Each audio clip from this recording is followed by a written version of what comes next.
Hi, my name is Tina York, and I will be presenting on issues with refugee resettlement and solutions. My solution will be talking about business incubators and organizations promoting refugee entrepreneurship. So the problem. A refugee is a displaced person who has been forced to cross national boundaries and cannot return home safely. Refugees must undergo an extensive background check and vetting process before gaining entry into the U.S. This can take anywhere from 18 to 24 months. The State Department has informed the 9 refugee resettling agencies to expect to close more of their local offices in 2018. In Nashville, we see that with the World Health Agency closing its Nashville branch. They're the second biggest refugee resettling agency in Nashville. This disrupts family reunification. If families can't resettle at a local office, then they can't resettle in that city. So, upon their arrival in the U.S., refugees are expected to soon pay back the cost of their travel loan, gain lawful employment, and find permanent housing accommodations. Most jobs available to refugees new to the country pay minimum wage or what are called survival jobs. In addition to this, people who are professionals like lawyers and doctors in their former countries often can't find jobs like that here in the U.S. Or in their new country. So this is the number of refugee arrivals each year into the U.S. You can see that, so in 1982, 97,000. Here in 2017, it was 28,000. But the global refugee population has skyrocketed. So my solution. Business incubators are an entity that helps new and startup companies develop capacities to become successful. This means providing refugees with financial and professional assistance and helping refugees where banks can't due to their lack of a credit history. So, in entrepreneurship, it's the process of designing, launching, and running a new business. Many refugees are already business owners in their former countries, so this is something that they feel comfortable doing.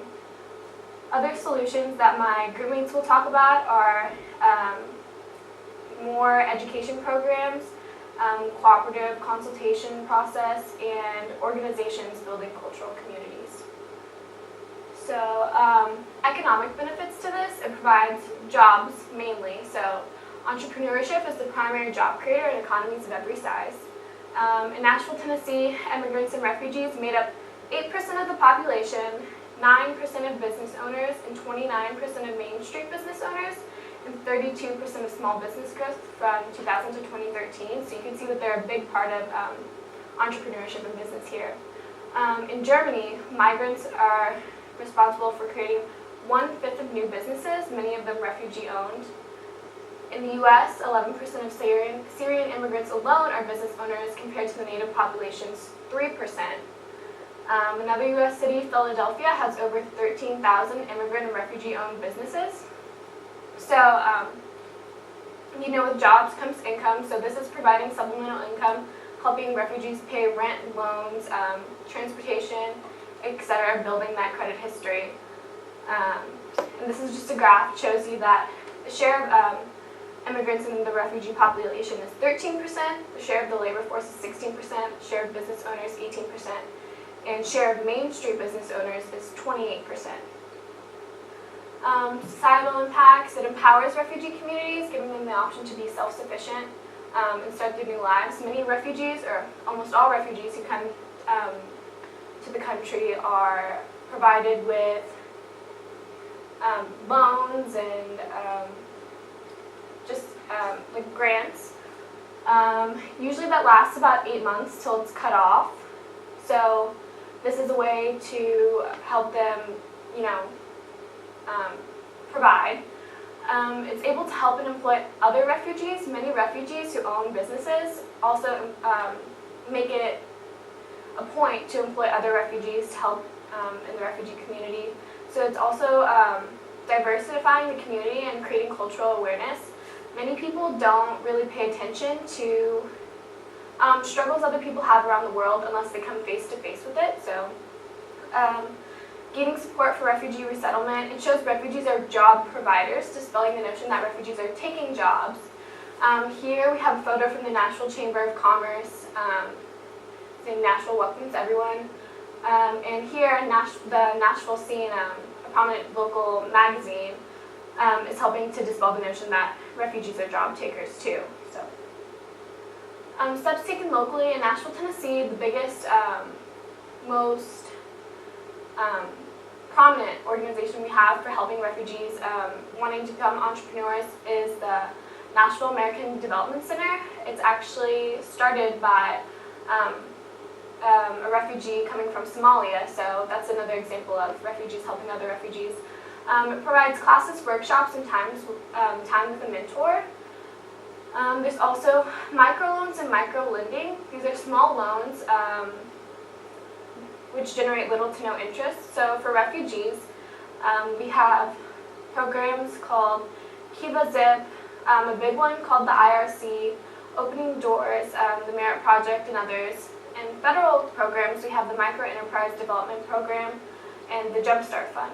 So this is just a picture of the NADC classes. So steps taken globally, Europe specifically, they have more refugees. Well, they accept more refugees, and so they have more large-scale organizations and incubators for refugee entrepreneurs.